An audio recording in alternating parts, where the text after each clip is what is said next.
check those throughout the year, and those are pretty typical of what we usually have on those blankets. 103 on page 4, IK Network Solutions, that's IT equipment for E-rate purposes, switches, and etc. 105, United Turf and Track. If you notice the football field, to get it leveled up, fertilized, aerated, and get it kind of going, that was that United Turf put a top dressing on that field. 106 through 109 is Coaches Clinic, expenses there for the coaches that went there. 110 through 115, all of our new paraprofessionals, they need to either have a associate's degree. If not, they have a requirement to pass a paraprofessional test, and these are the ones that were required to take that test, and so far everyone's passed that. 116 is Sheraton Hotel in Oklahoma City for the upcoming conference, end of OSSBA conference. 118, if you'll notice, that's those 2 activity buses that we voted to purchase back in June, I believe, or July. June. 120 is our Edgenuity license fee for the school year 21-22. And then when you start 121 and you go through 125, these are all CDL reimbursements for bus drivers that we required to have that. Down significant 131 through 133. Those 3 we needed pretty badly and replaced carpet in 3 classrooms at the high school, and then also the front of the library. And we use the carpet squares so that if we have stains in the future, we can go in and take care of those sections. On down 136, 141, more CDL reimbursements. 142, that is our ACT Mosaic learning platform and assessment platform that we purchased for this year. 143 through 150. Band, they receive $7,500 a year out of the high school general fund to help fund the band program, and they generally purchase everything at one time, so all of those 143 through 150 are dealing with band purchases out of the general fund, high school general fund. 152, 153 are ag expenses bought out of his 412 account. On the next page, page 6, 154 and 155, once again, CDL licenses. Interesting, I think we might have talked about this, 156, Mr. Walker that teaches our leadership class, we like to offer financial literacy in that class, and he received a grant to purchase the Ramsey Education curriculum. It's if you are familiar with Dave Ramsey, he's a financial consultant based out of Tennessee, and so we purchased that curriculum, but also received a grant from Schwab Investments in the amount of what it would cost to pay off that. So that was basically free in the end to the school district. 157 for Cisco is the food supplies for the first day breakfast. 159 cheerleading uniforms. They also have a portion, they receive $2,000 a year out of the general fund account. The next page, up the top, it starts with 70002, and the first 3 pages and into the 4th page, these are all this year's blanket POs. When we see up here, we talk about contracted salary, and we talk about extra salary for substitutes and tutors and so on. These are all blankets to fund those extra salaries. If you go over to page 4, starting with 7072 down to 91, these are all blanket POs for 12-month employees. Then if you start down at the bottom with 70093, those, if you look at the next few pages, those are all POs for our retention stipends that we passed out last week. That takes us to building fund. You see that one? And it just has one PO on it, and it says Michael Riley Architecture. That's in the amount of $6,000. We've spent $4,800 so far, and that's for him to do the master plan and then act as the building administrator for the bids that we're bringing in for the roofing and projects at the middle school and high school. So that has to come out of building fund. If you look on the next page, we get into child nutrition. The first 1 through 18 are all blanket POs for the year, dealing with food. And then down at the bottom on 19 Webster Heat and Air, we bought an air unit for one of the cafeterias back in last fiscal year. It didn't come in and get installed until this fiscal year in July, so that's to pay for the installation on that heat and air unit. Next page starts up at the top on PO 90001. The first one is a blanket to pay for any of our after-school program that comes out of the Child Nutrition Fund this year. 3, 4, and 5 are blankets for subs for the cafeterias for this next year, whether it be grade school, middle school, or high school. And then 6 and 7, you know, we pay for all of our child nutrition. At this right now, Julie Ellis, all of her salary comes out of child nutrition, and then right below it, half of Lindy Hamlin's out of child nutrition.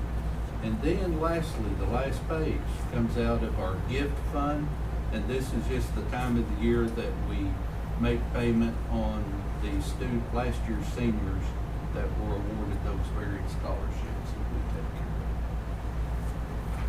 But that's all we have in encumbrances. Questions? Make a motion to approve the encumbrances. Motion made by David, seconded by Jennifer to approve the encumbrances as listed. David? Yes. Jennifer? Kenny? Yes. And Susie, yes. This time we move on to other financial reports. Okay, if you'll look right up here and excuse me. If you look right up here, we end the month. You kind of see the transactions through the month. We end the month with $2,251,106 in the general fund at the end of the month, cash on hand. And then building fund, we're still sitting well, right underneath that $1 million mark at $986,561. And then we end the month in the child nutrition at $220,000, and that's right where we're going to be. That's the maximum we can carry over last year. And then this one's pretty empty right now. We're starting a new year, and we're comparing to last year. And over the next couple of months, I'm going to segregate this out where we can see, because we're going to be spending a pretty good sum of money out of those ESSER funds, and it's going to kind of distort this. So I want to try to separate those out into another category. But payroll for July, this is 12-month employees. So we had a total of $120,284. At this time last year, it was $121,163. So we're in the good. We spent $878 less this year than last year. And then when we get down to bills, you can see what we spent this year. This July was $84,607. Last year at this time was $89,578, and that's a difference. We spent $4,970 less this year than last year. So total right now, we're under about $5,800 a year. Very early. Just keep that. Not change. Yeah, we can keep it that way. We're in good shape. Okay, everybody good? Questions? Okay, this time we move on to public comment. The Board of Education invites public comment at this point in the regular meeting. A, comments concerning agenda items in accordance with policy BED-R, and no one present for that. Information items, superintendent's report. Okay, just a couple of things, and thought we may, there at the end, that we may be able to do away with this. And we're gonna talk about our revised COVID policy later on in an action topic. But as far as COVID outages right now, at the high school, we have one staff member out and 4 students. At the middle school, we have one staff member and 3 students. Are those positives or just? Those are, no, they're either positive, which we'll kind of get into later, are the only ones that we can require to isolate. We will not require any quarantines this year. That has to come from health officials. So these are either mainly self-quarantines, but I don't this month have that divided up. But we have one staff, 4 students at the high school, one staff, 3 students at the middle school, 2 staff and 19 students at the elementary. We had one teacher, and it spreads out pretty quick there as far as people concerned about maybe needing to quarantine, because most of those students are in one class. So they're just so much more concentrated. They're in there with them all day for the most part. So that's our numbers right now, and we'll talk about, like I said, our kind of revised COVID policy with the new laws passed and everything that's going on a little bit later. I think we had a very good start last week, along with, I think these 2 ladies could attest to this, but along with regular startup activities and just trying to get their rooms ready and get ready to start school, I just estimated we probably had somewhere between 10 and 12 hours of professional development, getting ready to put this new learning platform and assessment platform, Mosaic, in. So, and I'm sure if we look throughout the building, there's still a little confusion, but that's what we'll spend our time on in our professional development the next couple of months. So that's superintendent. This time we move on to action topics. Action topic A, consideration of approval of high school attendance committee for the 2021 school year. And this is the same -1. We had Anjanette Rose was on that last year, and of course she's off that committee, and Mr. Stout replaced her with Miss Amy Ames. Make a motion to approve high school attendance committee. Motion made by Kenny, seconded by Jennifer to approve the high school attendance committee as listed for the 2021 school year. Kenny? Yes. Jennifer? Yes. David? Yes. And Susie, yes. Action topic B, consideration of approval of professional development committee for the 21-22 school year. And this one we revamped a little bit. I wanted our counselors, along with Jessica Morris, that is heading up a lot of that mosaic on this, but we'd just like to present this for approval tonight, this approval. I'll make a motion to approve the professional development committee as listed. Motion made by David, seconded by Jennifer to approve the professional development committee for the 21-22 school year. David? Yes. Jennifer? Kenny? Yes. And Susie, yes. Action topic C, consideration of contracting with Oklahoma State Board of Career Technology Education for the vocational program for the 21-22 school year. Okay, and this is just our, number one, our contract and our agreement with Career Tech for our 3 programs, Ag Ed, Family Consumer Science, and Science Technology, Technology and Engineering and Math, STEM. And these are our allotments for the year, and then our salary supplements that are applied to those different areas.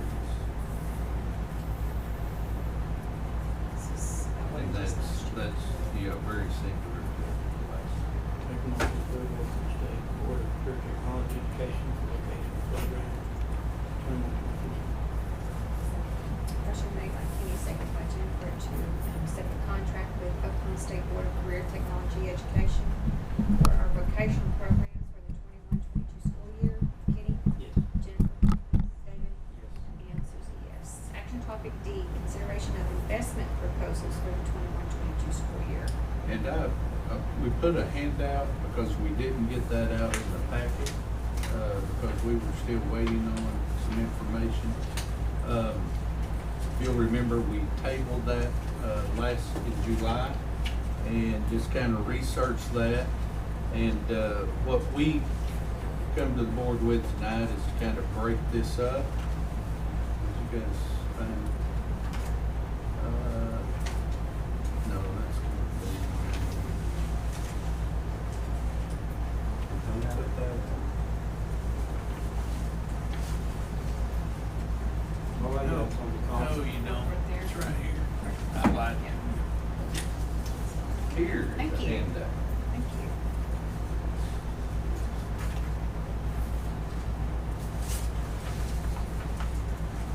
And if you look, we have 3 proposals, one from First National Bank. And first of all, just kind of go over basically what they come back with was, they would give us the U.S. Treasury rate, but they would put in a floor at 0.15%. This would be, and then if you look down at the bottom, if we talk about certificates of deposit, they would give us a rate of 0.25 on certificates, 6-month certificates of deposit. He notes in here that right now the U.S. Treasury rate is 0.05, but we would be at 0.15 because of the floor. So that's basically the proposal by First National. Then if you look at the second page, should be Farmers State Bank. If you look at that rate quote, 0.95 and then /0.7 for CDs. 0.95 would be for our checking accounts, and then 0.7 would be for a CD and any combination. And then on the back is Central National Bank, and they just basically said we could give you a rate of 0.20, a variable rate, which these are basically all going to be variable rates. So that's the 3 proposals, and kind of our recommendation is, out of this office, and my recommendation is, first we look at our checking account situation and just kind of point out a few things. And we look at as far as the functional checking accounts, this the money going in and out all the time as a functional component and not an investment component. So we look at more of what type of service we're getting. And so when we talk about just the money that goes in and out of our checking accounts, we have 11 separate checking accounts. We have general child nutrition, and that's for the claims that come in that we get reimbursed for. We also have another child nutrition that accepts local funds, like when someone pays their lunch bill. And so that has to be separate. We have our building fund. We have all of our activity funds are in one account. our gift funds, as we talked about, those scholarships are involved. We have a couple of clearing accounts. So one clearing account is set up for payroll. So when we do payroll in a month, Judy has to write a check, and that money goes from the general fund account over into that clearing account, so that anybody that has access to pull money from one of our accounts, that money's put in a clearing account, so they won't have access to the general fund. So we have one checking account that deals with payroll, and then we have one clearing account that deals with all of our annuities, teacher retirement, and et cetera. So outside of that, we have our sinking fund account, which is sitting there, you know, and then our Dale Bray and our Holly Lou Henderson. We have approximately 150 employees that are enrolled in direct deposit. So every one of those would have to be changed every time we do this.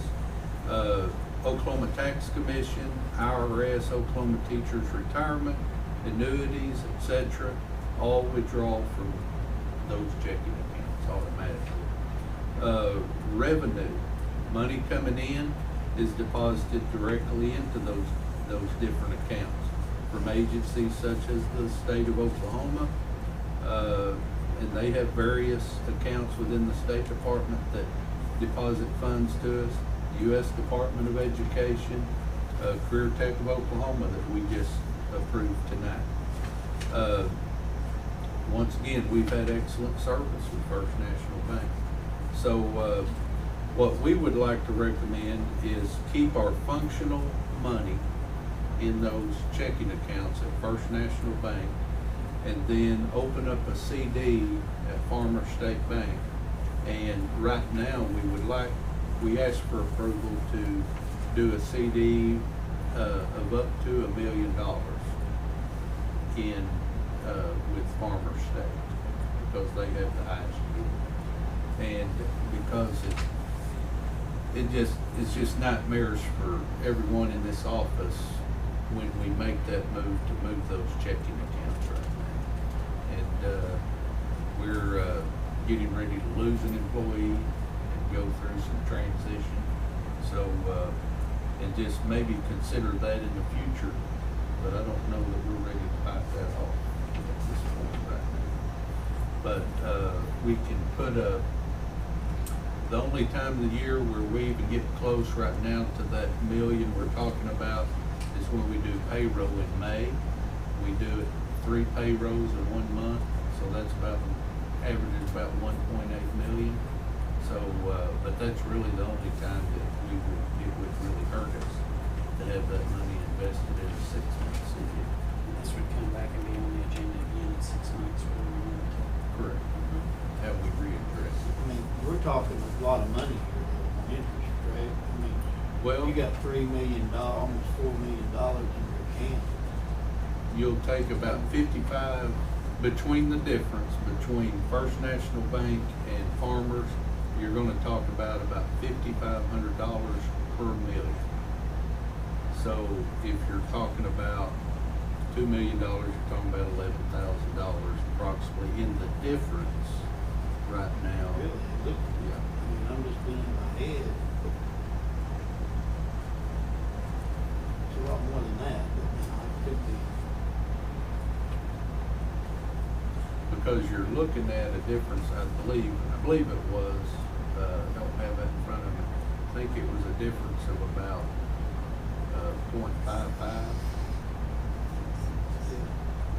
Times 2 million. Let's just say you can just multiply it by $1 million, Yeah. about $5,500 per million.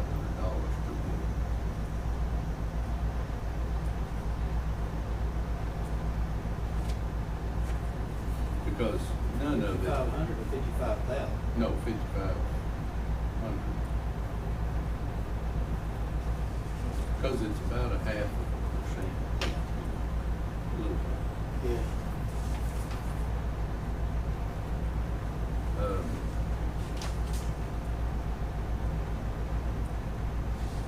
And then if we move we supplant some of that, or ESSER money to kind of take up some slack, and we come in at 2.169 at the end of the year. If we're at 2.5, and then next year it may be 1.5 that we can, invest. I know I've had to do that, with the checking account in just the, business that I've had, that we have, where we have a compromised checking account, and having to change all of that and worry about your employees getting paid if something doesn't go right. I mean, it's a nightmare to change. I mean, I can't even imagine having, I only had one checking account, and I was nervous for 2 to 3 months because I was afraid something wasn't gonna go right. And sometimes people on their end doesn't take care of business and something doesn't get done, and you think it does.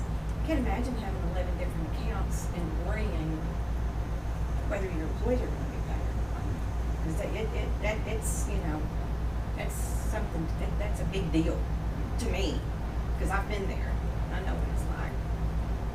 Now, all three of them have guaranteed that they can collateralize this money, because you've got to make sure it's backed up, because that FDIC guarantee won't touch it.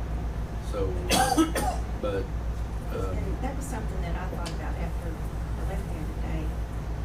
The difference in a federal bank and a state bank, how your funds are everything's guaranteed,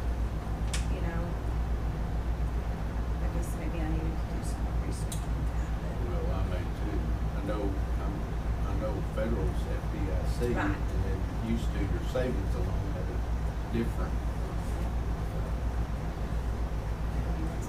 Yeah, they'll both take, well, I'm sure all three of them, but really it's, CNB, it's not going to work, but, it comes down to Farmers and, First National. And my personal opinion, if we do decide, that we want to move those checkings, I think it's something that we need a pretty good stint of time in order to prepare for that. Make sure that we're covering everything.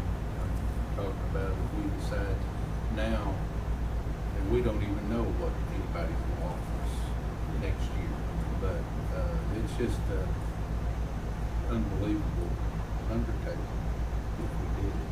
Well, I think that the CD that's kind of a no-brainer to do that. Yeah, But I think the I checking, agree. I don't think it needs to be messed with. I think it needs to be, I think you need to take a chance on that, but that's my opinion. I don't have a problem whatsoever with the CD being moved.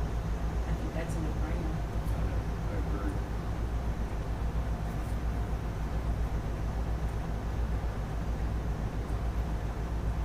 And now with that, and that, what I said, that 55, that's going to vary because you got money coming in.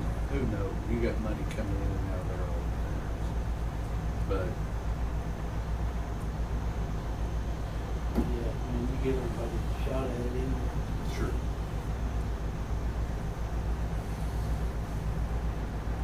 But y'all have any other questions? Or kind of what-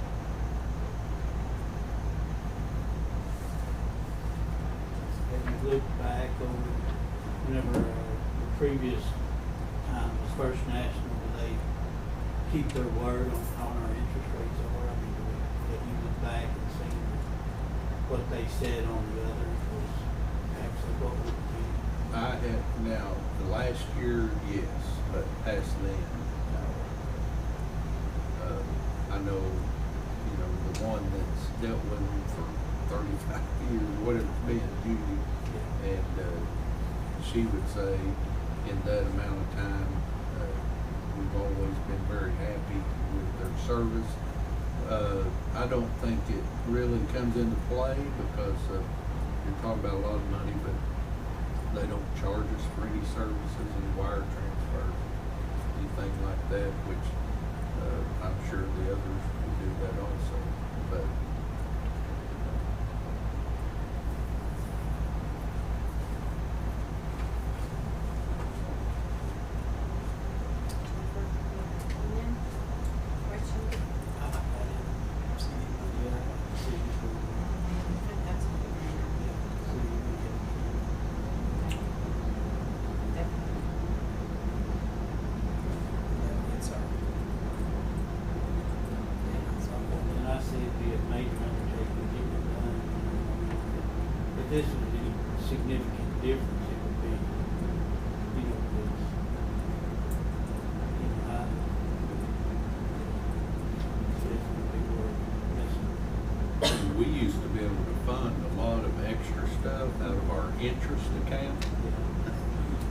don't fund a whole lot. Yeah, I know, The yeah. interest account. That's what I was wondering, do that. Right.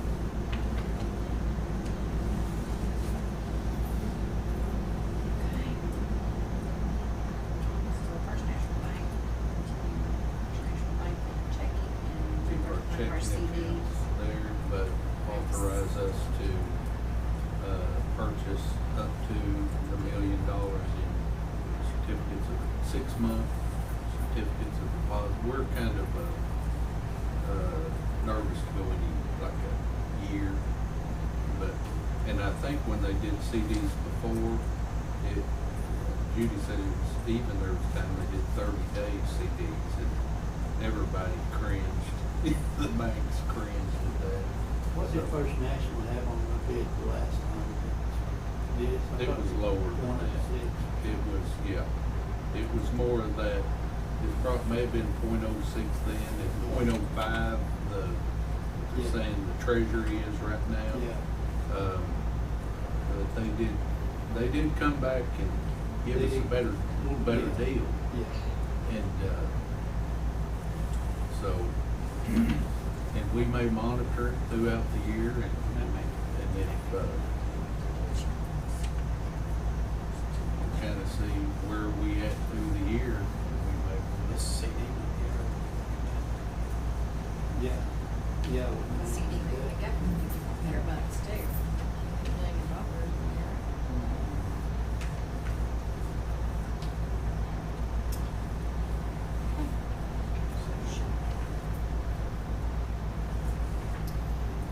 make a motion that we continue to use First National Bank of Stigler for our checking account. And that we start, an account with the Farmer State Bank, a CD account, or 6-month certificate, up to $1 million. Up to $1 million.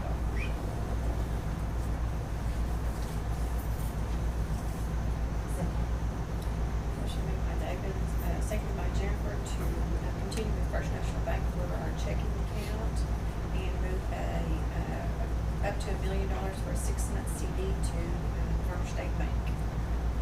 David? Yes. Jennifer? Kenny? And Susie, yes. This time we move on to action topic E, consideration of application for waiver of district-wide library media services for the 21-22 school year. Okay, and this, you may remember back, I believe it was May, June, that we applied for a waiver for the high school. And what that would be is having an assistant in the high school library instead of a librarian. At that time, we put in the waiver that we would still have one certified librarian in the elementary and middle school that they would switch back and forth. We thought we had a librarian back in June, and we thought she was coming, she backed out, and then, so this waiver is asking to, as we have right now, to have a library assistant at each site instead of one librarian that switches back and forth. And we'll do that, and it's up to a 3-year waiver for that, and then just have a library assistant in each site instead of having a certified librarian. And then each library assistant will take care of purchasing their Paulette and other materials that they purchase throughout the year. The State Department's good with that as far as this is going by strictly State Department recommendations. Right, we have to approve it here, and then we upload it, and then it'll be acted on at the next state board meeting, whether we can do it or not. That's when it'll be done. I make a motion that we consider the applications for waiver of district-wide library media services. Motion made by Kenny, seconded by Jennifer to accept the application for waiver of the district-wide library media services for the 21-22 school year. Kenny? Yes. Jennifer? David? Yes.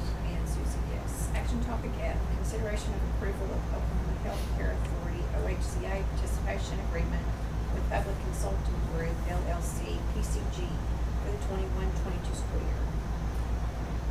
And we did this back during the school year last year. We contracted with Public Consulting Group. And what this is if you read it, it's agreement between the state of Oklahoma, Public Consulting Group, and Stigler Public Schools that this is actually just for our speech pathologists and now our LPC that we hired in order to bill Medicaid if it's appropriate, and contracting with Public Consulting Group. What will happen is those speech paths, for example, will do their notes, and then that information will be turned over to Public Consulting Group, and they'll do the paperwork on that Medicaid application for those funds. And It just kind of covers us legally. right, well, yes, Too. because they know what Right, to do. yeah. We would have to have someone in this office Yeah. do that, which we're not trained to do it. And so we'd just be contracted with them to take care of the paperwork on that for speech path, appropriate services, and counseling. And then they would receive in return 10%. So if we're awarded $25,000 through the year, then they would make $25,000 for that service. What was it last year? No, we did it very limited because our speech paths, one in particular had done Medicaid filings before, and it was a nightmare because we did everything. Yeah. And so we just wanted them to try to keep from that anxiety, to just pick out a few, do it, see how it works, and then we would go somewhat full-fledged this year. It's worked out good enough to guarantee it for this year. Okay. I think that's amazing. Make a motion to approve the Oklahoma Healthcare Authority participation agreement with Public Consulting Group, LLC, PCG for the 21-22 school year. A second. Motion made by Kenny, seconded by David to approve Oklahoma Healthcare Authority participation agreement with Public Consulting Group LLC PCG for the 21-22 school year. Kenny? Yes. David? Yes. Jennifer? Yes. And Susie, yes. Action topic G, consideration of 21-22 return to learn 2.0, safe return and continuity of services plan and COVID protocol. Okay, and the first few pages probably on your download is the return to learn, and that's a pretty general narrative to the State Department on our general plan and how we're gonna return to school this year.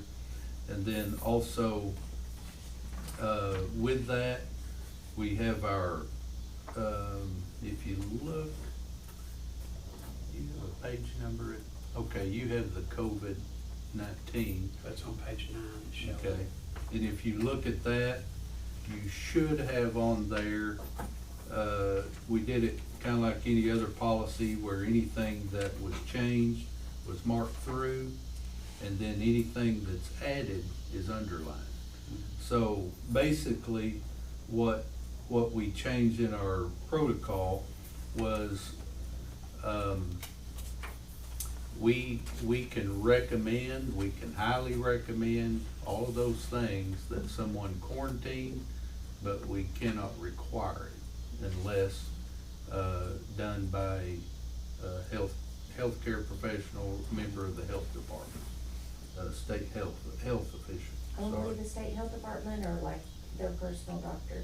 Now, when we're talking about, yes, a personal doctor can do that. And that's similar to like in our COVID leave policy.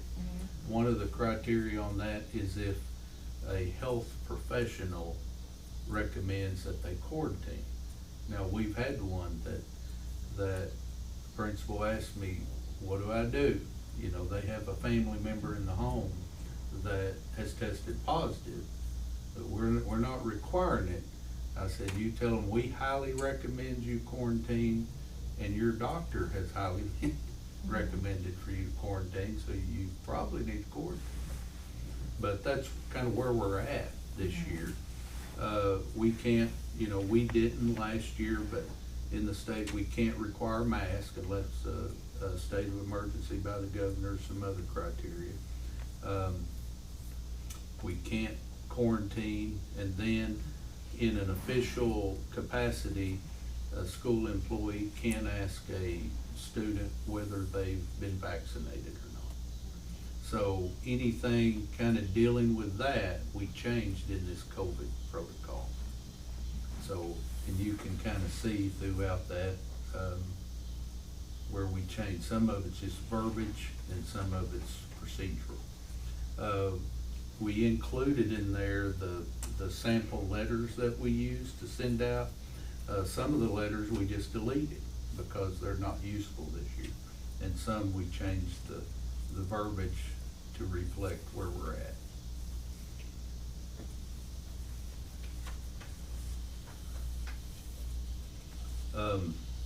We took out test-based strategies per CDC guidelines. Last year we went strictly pretty much off of symptom-based strategies anyway.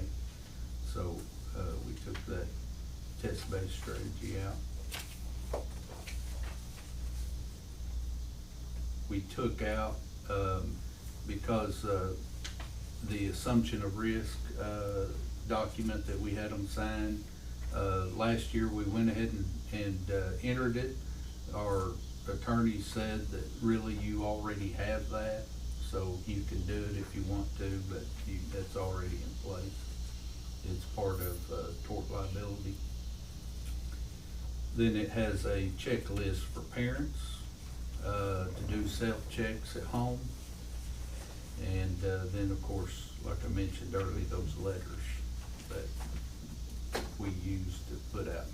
Kind of an example in the elementary with those numbers you saw earlier, we had a teacher that's out, tested positive, so those kids that would have fit under tracing, we contact those parents and contact them pretty much immediately and let them know, hey, your son or daughter or this teacher, whoever, you fit the criteria of contact tracing. And so to give them that information so they can decide whether they quarantine or not.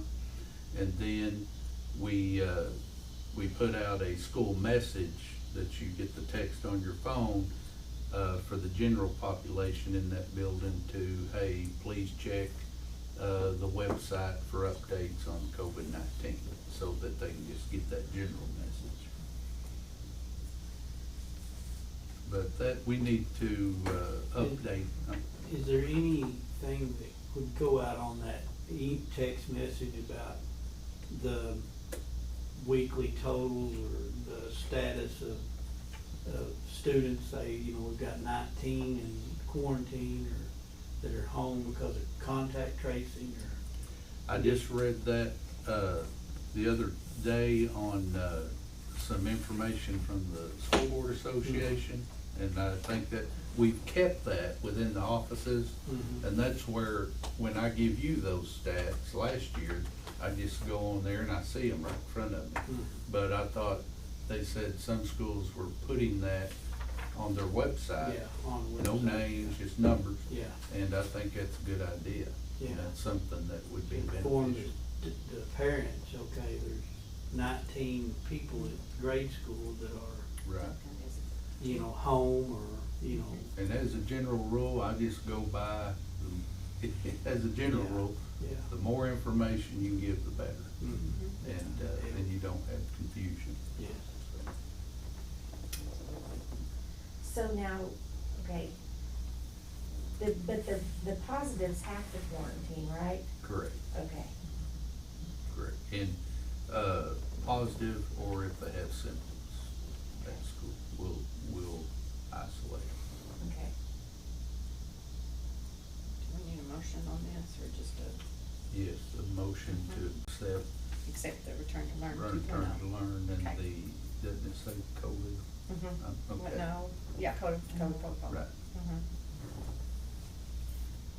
I make a motion that we accept the return to learn and COVID protocol for the 2021-22 school year. David, motion made by Jennifer, seconded by David, to accept the 2021-2022 Return to Learn 2.0 Safe Return and Continuity of Services Plan and COVID Protocol. Jennifer? Yes. David? Yes. Kenny? Yes. And Susie, yes. Action topic H, consideration to accept or reject bids on the roofing awning projects at the high school and middle school campuses. Okay, we received those today. We opened them, or we opened it, okay? And, it was high, and it was, somewhat, quite a bit more than what, us and Mr. Riley had anticipated. But, so I had him call the other, another one that I knew that came and looked at the project. He said the reason they didn't put in a bid was because on that, it's kinda like, we wanna separate it, because what the problem was with them, on any of the awnings, the framing, the sheets, they're fine. But the framing material on those awnings and stuff, they can't get it. Right now, they said it'd be February before they give them that even prices on it. So what we would like to recommend, and on the advice of Michael Riley too, was that we table it tonight, and that we would like to put it out for bid again in 2 separate bids. One for the other work, one for the awning and, work. And so that if we have to delay that part of it, we can go ahead and accept bids. And in this environment, I know things are gonna be high, and if we got 3 bids and they were all that high, then okay, that's just the market right now. But if you only have one and it's high, who knows? So, and if we can rebid it and come back, and he's gonna get with the bidders and just say, is September, can we get them by September board meeting? Or is it gonna be October? So we'd like to table it and go out and redo that bids, separate them, and then give them time. Because if we can take another month or 2 and save $300,000, then at the Morgan House, that's a good deal. So, Make the that's motion to table roofing awning projects for high school, middle school campuses. I'll second. Motion made by Kenny, seconded by Jennifer, to table the bids for the roofing and awning projects at the high school and middle school campuses. Kenny? Yes. Jennifer? Yes. David? Yes. And Susie, yes. This time we move on to an executive session. A, proposed executive session to discuss and act upon the following business pursuant to 25 Oklahoma Statute 307B1 of the Open Meeting Act. Number 1, discussion of resignation of Diane Franks, 2nd grade teacher, effective July 28, 2021. Number 2, discussion to employ a grade school special education teacher for the 21-22 school year. Make a motion that we, go into executive session. Second. Motion made by Jennifer, seconded by Kenny, to convene an executive session at 8:04 p.m. Jennifer? Yes. Kenny? Yes. David? Yes. And Susie, yes. I second. Okay. 8:32, 8:33. Motion made by Jennifer, seconded by Kenny, at 8:33 p.m. to return the board to open session. Jennifer? Yes. Kenny? Yes. And David? Yes. And Susie, yes. Members present during executive session were David Huggins, Kenny Whitson, Jennifer Turner, and Susan White. Superintendent David Morgan was also present. No votes nor motions were taken. Okay. Diane Franks. I make a motion that we accept the resignation of Diane Franks, 2nd grade teacher, effective July 28th, 2021. I'll second. Motion made by David, seconded by Jennifer, to accept the resignation of Diane Franks, 2nd grade teacher, effective July 28, 2021. David? Yes. Jennifer? Yes. Kenny? Yes. And Susie, yes. I make a motion that we employ, Melissa Smith as grade school special education teacher for the 2021-22 school year. I'll second. Motion made by Jennifer, seconded by David to employ Melissa Smith, grade school special education teacher for the 21-22 school year. Jennifer? Yes. David? Yes. Kenny? Yes. And Susie, yes. Any new business? Yes, we'd ask to accept the resignation of Julie Ellis as Child Nutrition Director at Stigler Schools effective August 31st. Make a motion to accept the resignation of Julie Ellis. I'll second. Motion made by Kenny, seconded by Jennifer to accept the resignation of Julie Ellis, Child Nutrition Director, effective August 31st, 2021. Kenny? Yes. Jennifer? Yes. David? Yes. And Susie, yes. Any other new business? No, ma'am. Okay. Motion to adjourn? I'll make a motion to adjourn. I'll second. Motion made by David, seconded by Jennifer at 8:35 PM to adjourn. David? Yes. Jennifer? Yes. Kenny? Yes. And Susie, yes. Next regular